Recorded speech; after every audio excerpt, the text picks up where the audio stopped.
preparem-se, porque agora vai a segunda extrema-direita do programa na cara de todos nós.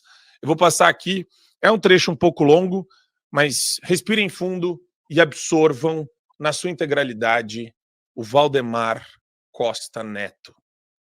O senhor fala em dar anistia também para o Bolsonaro, para ele voltar a se eleger, né? Mas como a Ana está destacando, ele tem a condenação do TSE, duas condenações. Uma delas, ele tentando se insurgir contra as urnas eletrônicas, né? Ele fez uma operação para tentar desacreditar as urnas eletrônicas que se configurou num crime eleitoral. E a gente viu agora recentemente, o senhor não estava lá porque o senhor não pode estar, mas ele ao lado do Ricardo Nunes, voltando a criticar e falar que teve fraude nas eleições por causa das urnas eletrônicas. O senhor acha que uma pessoa que insiste neste crime de desacreditar as nossas urnas merece voltar a ser elegível? Olha, esse é um problema, porque nós temos um problema desse com o pessoal dessa extrema mais forte que não acredita nas urnas. Mas é o Bolsonaro, presidente. Sim. Mas eu quero te dizer o seguinte, que eu sempre acreditei nas urnas. Eu sempre acreditei. Eu, quando assinei aquele documento, depois do segundo turno, assinei porque o Bolsonaro não quis assinar. Por quê? Ele falou, não, assina você que é presidente do partido. Tinha que ser ele como candidato para assinar. E esse foi um problema grande que eu passei lá, porque eu sempre acreditei nas urnas.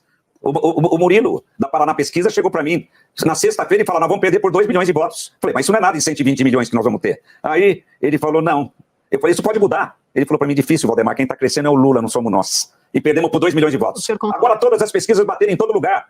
43-43, lá em Fortaleza. Falei, perdemos a eleição. Por quê? Eu estava chateado ontem por causa disso, antes de sair o resultado, antes de começar. Por quê? Quem vinha crescendo era o PT. Ele não ia parar de crescer no dia. Então, quer dizer, isso tudo, eu confio, sempre confiei. E todas, veja o caso de Belo Horizonte, bateu 100%, desde que começou a campanha nós estamos com essa diferença lá.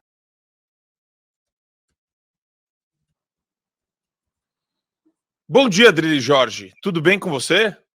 Bom dia, Flor do Dia. Bom dia, Esté. Bom dia, meu caro Paulo Cogos. Bom dia a todos. Eu tô achando interessante isso, porque o cara tá falando, o Valdemar, ele tá falando da eleição de Fortaleza, o cara sacou qual que era do gráfico numa diferença de 10 mil, 11 mil votos. Porque o gráfico tá chegando, aí passou, eu vi que ia passar, fiquei triste, porque foi 11 mil votos. Acho que 11 mil votos nem a mãe de Ná consegue prever. E ela é boa nisso. Não sei se ela tá viva ainda. A mãe de Ná é boa nisso. Mas eu quero jogar, Adrilles. Bom dia, Adrilles Jorge. Que alegria tê-lo aqui conosco. Eu queria entender esse raciocínio do Valdemar Costa Neto, Cogos, e eu queria começar por você. O que ele quer dizer por essa extrema, ou essa coisa mais extrema que ele falou? Ele falou de alguma coisa de extrema? Eu não sei se ficou claro. Ficou claro para você quem ele estava chamando de extrema? Extrema-direita? Ele está xingando a direita de verdade. O que aconteceu aqui no Brasil nas eleições foi um desastre. Eu sei que o site Poder 360 foi lá dizer que a direita foi vitoriosa nas eleições porque conquistou a maior parte dos municípios. Isso é mentira. Nós não temos direita no Brasil. Infelizmente, aquela frase dantesca que o Lula falou, comemorando a sua hegemonia ditatorial de esquerda, é verdade. Não teve praticamente nenhum direitista nas capitais, nem nas cidades acima de 200 mil habitantes. O que aconteceu é que nós voltamos à velha estratégia das tesouras. Nós tínhamos a possibilidade de nos libertar dessa estratégia das tesouras com a extrema-direita. A extrema-direita, e eu sou de extrema-direita, é a única solução. Agora nós voltamos a ter o esquerdismo escancarado, aí, Boulos, PT, esse tipo de coisa, e aquela centro-esquerda que finge que é direita, o PSD, que é o partido que mantém o Xandão no poder, etc., que foi o grande vitorioso aí das prefeituras, e foi lamentável. E o Valdemar da Costa Neto não passa de um caciquezinho partidário de quinta categoria que transformou o PL numa empresa de eleger centristas. Ele colocou 2 ou 3 puxadores de voto ali e botou um monte de gente do centrão. E aí o que eles fazem? Eles colocam ali a força do nome do Bolsonaro, que por ter sido um bom presidente tem muita força no seu nome, mas ao mesmo tempo, como ele está achacado, chantageado, eu não posso entrar em detalhes, ele não pode apoiar nomes de direita de verdade. Então o Bolsonaro fica se ajoelhando diante de uma porcaria de um cacique partidário, não é nem por culpa dele, é porque você sabe como é que funciona no Brasil, não tem justiça.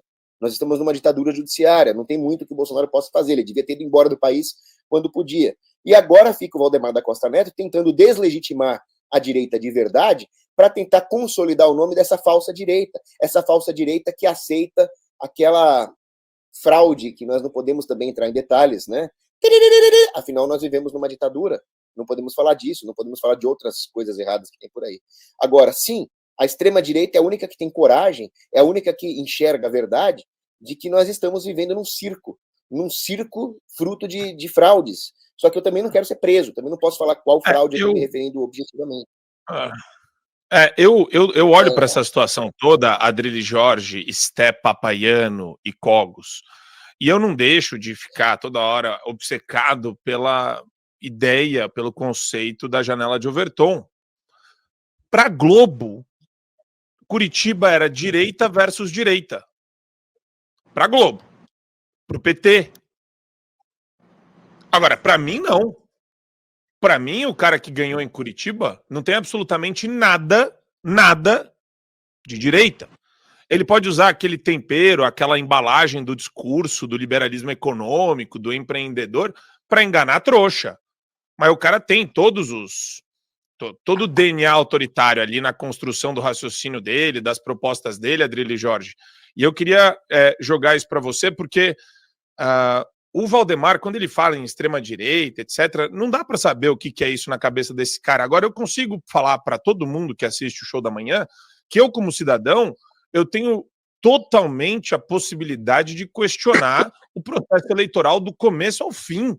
E também qualquer pessoa, não é só quem não participa do jogo político ativamente como postulante, mas qualquer pessoa, Adrilles, pode ter dúvidas, pode desconfiar do processo eleitoral, meu Deus do céu. Senão isso daqui, por definição, não é uma democracia livre. O conceito de extrema-direita é utilizado por uma extrema-esquerda que comanda o país através da cultura, através da mídia, através da política e através do judiciário para tentar dirimir, diminuir e absolutamente executar a opinião de quem não comunga desses princípios de extrema-esquerda. Isso é utilizado, inclusive, para um jogador negro que, eventualmente, não ganhou a bola de ouro. É visto como extrema-direita quem não premia obrigatoriamente alguém que seja, eventualmente, identitário. Tem que ser negro, tem que ser mulher, tem que ser gordo, tem que ser anão, qualquer coisa que, eventualmente, não caiba na narrativa de uma extrema-esquerda que impõe o epíteto de extrema-direita para quem não se adequa aos seus princípios. Então, se você não premia um jogador que é negro, com a bola de ouro, você é considerado racista, você é considerado de extrema-direita. Se você não faz uma ode, um elogio a uma atleta trans, que eventualmente soca uma mulher no MMA, você é visto como extrema-direita. Se você acha que a ideologia de gênero, que é impor a cabeça de uma criança, que ela pode ser homem ou mulher quando ela bem entende, se você discorda disso, você é visto como extrema-direita. E o conceito deturpado de extrema-direita, nazi, fascista, é alcunhado em você e você não vale nada, absolutamente nada. Você vira um proscrito social. A sua opinião é passível de criminalização, de censura, e você é passível de prisão. É assim que atua de maneira antidemocrática, isso sim, antidemocrática, um ativista. E um ativista que está aboletado na mídia, na Globo, nas redes sociais, no judiciário, na política. É essa maneira antidemocrática de destruir qualquer tipo de adversário, colocando-o como um nazi fascista de extrema-direita. Desde o âmbito cultural, ao âmbito do esporte, ao âmbito político. Nesse sentido, é que o Dom Valdemar entra nessa onda. Valdemar não é nem de direita, nem de esquerda, nem de centro, nem nada, é oportunista, é um presidente de partido que está surfando, entre aspas, na onda bolsonarista, e diz: eu não posso contestar as urnas, eu não posso contestar o processo eleitoral, e quem eventualmente o contesta é de extrema-direita. Ele sabe que o Bolsonaro contestou as urnas eleitorais. Não sou eu que estou falando, não, o Bolsonaro. Ele sabe que o Bolsonaro contestou de maneira correta o processo eleitoral em que o TSE agiu de maneira absolutamente parcial. Então ele está jogando o Bolsonaro na cova dos lobos. Porque é do princípio democrático você contestar as urnas, é democrático você contestar a lisura do processo eleitoral, é do princípio democrático contestar o que você bem entende. É isso, você não pode cometer crime. Crime é pedofilia, é assassinato, é tráfico de drogas, ou coisa do tipo. Contestar alguém que está dentro das instituições é completamente, absolutamente, e é um dever democrático. Então, O que o nosso querido Valdemar está fazendo é jogar o jogo da grande mídia esquerdista. Se eventualmente isso vai lhe oferecer dividendos eleitorais, bom para ele. Aí a gente volta na pauta de ontem. A direita que sai emergida desse processo eleitoral é essa direita, do tipo do Valdemar. É uma direita fisiologista, é uma direita complacente aos abusos, é uma direita permitida por essa ditadura do STF que manda você pensar de acordo com o que ele quer. Senão, você é visto, como o Valdemar fala, como o Valdemar da direita fisiológica, do centrão fisiológica, diz, como de extrema-direita. Eu estava ouvindo isso, Sté. Só um segundinho.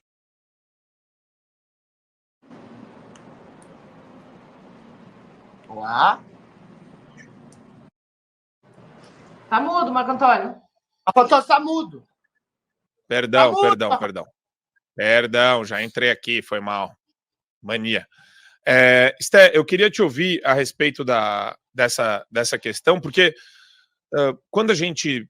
E eu tô percebendo uma nova situação, né, diante de toda a loucura que a gente está assistindo aqui, que parece que as feridas estão abertas, parece que existe um processo interno de depuração da direita, não sei até onde vai, não sei entender direito as consequências desse fenômeno. A gente pode colocar Pablo Marçal, a gente pode colocar Centrão, a gente pode colocar Alcolumbre, mas o que eu vejo é um clima extremamente ruim. Eu não consigo enxergar que você vê, inclusive a linguagem corporal do Valdemar Costa Neto, e fala, pô, isso não tem nenhuma correlação, nenhum vínculo com aquela manchete, a direita ganhou as eleições, a direita saiu fortalecida desse processo eleitoral. Eu vejo um cara acuado, amedrontado, falando o que ele vê, que quer, né, que seja dito por ele. Eu vejo um cara que está buscando súplicas ao Supremo Tribunal Federal, ele fala isso numa entrevista também para Andréa Sadi, suplicando coisas constantemente ao Supremo Tribunal Federal. Quer dizer, passa uma mensagem de uma direita que, se depender do PL do Valdemar Costa Neto, ela vai tentar, de alguma forma, né, continuar nesse joguinho de nós vamos tentar todos os recursos no TSE, no Supremo Tribunal Federal. Como que você enxerga isso, Esther?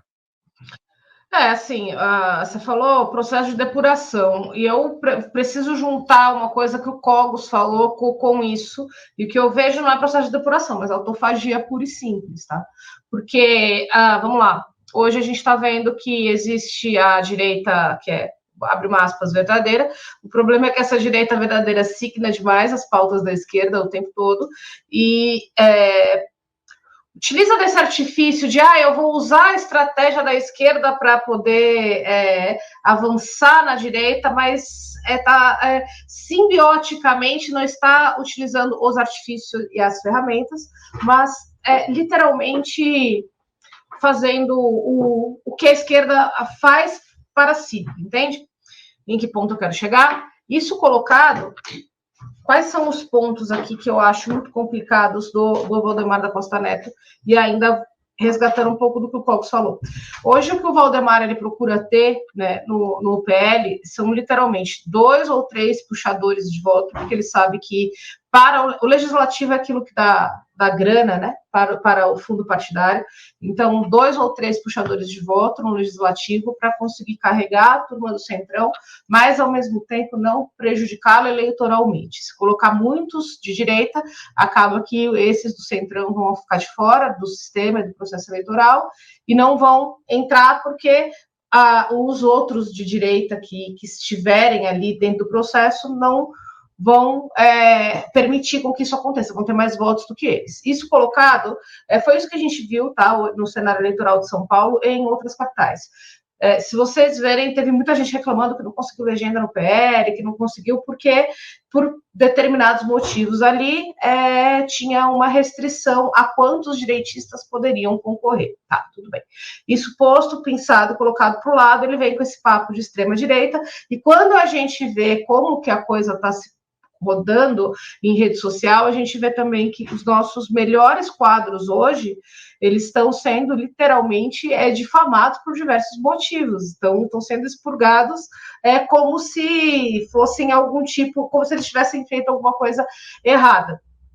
Aqui a gente pode sim tratar de que a gente tem quadros que são neófitos diante do Congresso Nacional, que não é um demérito, mas são extremamente bem intencionados e puros quando se trata de querer avançar à direita dentro das pautas. Não tem a malícia que tem um Valdemar da Costa Neto, e para mim isso é um mérito e não um demérito. Então, Marco, eu vou te falar uma coisa, a gente está hoje num momento que a direita ela tá correndo um risco muito grande, inclusive de deixar de existir. Tá? Porque a gente não tem ainda, após 10 anos, tá? Uma organização da qual a gente consiga dizer assim, a gente tem metas em 5, 10, 15 anos, como a esquerda tem. A gente não tem um lugar para discutir essas coisas internamente, então tudo é colocado para a rede social, para os canais de YouTube e, pior, quem resolve falar de quem não pode ser criticado, porque existem pessoas que a gente tem hoje como fulano e ciclano não pode ser criticado, senão você é traidor, senão você é isso, senão você é aquilo outro, vários rótulos. As pessoas são literalmente expurgadas, deixadas para trás. Isso, a gente precisa trabalhar isso. A gente precisa ter um lugar para que a direita consiga discutir política sem que a depuração se torne autofágica, assim, que a gente se fagocite a ponto de deixar de existir. É isso que eu acho. E que o Valdemar contribui para isso, tá? Eu acho interessante essa reflexão da Esté, e eu queria só frisar uma coisa. O que foi, Adriles? Não estou te entendendo. A questão é de direita. A questão é que o Valdemar sempre foi um oportunista. Ele vai para onde o poder está. Ele é o centrão fisiológico que é escamoteado, que é travestido de direita, que dizem que a direita venceu. Quem venceu foi gente como o Valdemar. É essa direita que venceu? Não é direita. É oportunismo. O que eu não... Coisa. Diga. Eu concordo com o Adriles que você nem precisa ser de extrema-direita para entender que houve fraude, para entender que existe uma falsa direita, para entender coisas que são óbvias a qualquer pessoa que use a faculdade da razão. Agora, a solução para essa palhaçada toda está na extrema-direita. Só a extrema-direita oferece as soluções verdadeiras para essa situação. Não, então, mas o meu problema é a questão conceitual também. Eu gosto de dar um passo para trás, porque, Cogos, eu divirjo de você em alguma medida sobre o conceito. A gente vai tentar, de novo, vamos lá, vai. Se a gente está querendo se tornar gregário, só um segundo, Adriles, deixa eu só fazer o raciocínio aqui, 2 segundos. Se a gente está buscando criar movimentos gregários, se a gente está numa situação de ditadura da toga, do Supremo Tribunal Federal, se a gente está buscando mostrar para as pessoas a relevância, conscientizá-las da liberdade de expressão, da liberdade de imprensa, eu me vejo constantemente tentando ir atrás do libertário, tentando ir atrás de liberais que olham para o Supremo e falam tanto faz como tanto fez. Hoje muita gente já mudou, já despertou para o negócio, tudo isso que está acontecendo, mas eu ainda vejo a gente nesse desafio. E eu vou falar uma coisa que me incomoda no meio de tudo isso. Sempre vai ter gente tacando pedra no Bolsonaro, chamando o Bolsonaro disso, daquilo, a turma do MBL e grupos parecidos com o MBL também espalhados pela imprensa. Isso existe. Agora, o que eu não gosto, e eu não gosto por conta dessa questão gregária minha, que é uma coisa que está dentro de mim, é a criação de conceitos subjetivos que são utilizados, inclusive, contra a gente o tempo todo. Então, tem uma patota dentro do PL que cria lá o conceito intergaláctico. Então, o Bolsonaro usou pela primeira vez, depois o Carlos usou, depois o Kim Paim usou, pronto. Agora, os intergalácticos são o problema. Quem são os intergalácticos? Eu quero RG, nome, CPF, eu quero a razão social, eu quero o endereço. Quem são os intergalácticos? Isso ajuda ou atrapalha? Ou você vai falar sempre no post que você vai fazer, este é o intergaláctico, ou vai ficar sempre uma sugestão para a audiência. Sempre vai ficar esse negócio de, o Marco discordou naquele momento de algo que o Bolsonaro falou ou que alguém falou, então ele se torna naturalmente, inexoravelmente, um intergaláctico. Eu não acho isso saudável, eu não acho isso bom, considerando o estado de coisas que nós vivemos hoje no país.